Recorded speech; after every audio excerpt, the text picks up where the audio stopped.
नमस्कार शेतकरी मित्रांनो, पुनश्च एकदा स्वागत आहे तुमचं आपल्या ग्रेट शेतकरी यूट्यूब चॅनलवर. बघा शेतकरी मित्रांनो, आपल्याकडे संपूर्ण महाराष्ट्रातील कृषी उत्पन्न बाजार समितीचे शेतीविषयक मालाचे दररोज बाजारभाव अपडेट आपल्या चॅनलच्या माध्यमातून आपल्याला दिली जाते. अशातच आपण चॅनलवर नवीन असाल, चॅनलला सबस्क्राईब करा. चला तर मग आपण व्हिडिओला सुरुवात करूया. बघा शेतकरी मित्रांनो, कृषी उत्पन्न बाजार समिती अकोला या ठिकाणी अवकालेली 255 क्विंटल, जशीचा दर मिळालेला आहे 10,700 रुपये क्विंटल, सर्वसाधारण दर 9,895 रुपये क्विंटल जात आहे लाल तूर.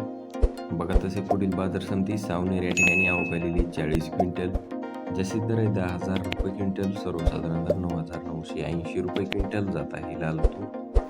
बघा तसे पुढील बाजार समिती चांदूर बाजार या ठिकाणी अवकालेली 7 क्विंटल, जशी दर आहे 10,000 रुपये क्विंटल, सर्वसाधारण दर 9,700 रुपये क्विंटल. बघा तसे पुढील बाजार समिती पाचोरा जळगाव या ठिकाणी अवकालेली 5 क्विंटल, जशीचा दर आहे 9,400 रुपये क्विंटल, सर्वसाधारण दर 8,800 रुपये क्विंटल जात आहे लाल तूर.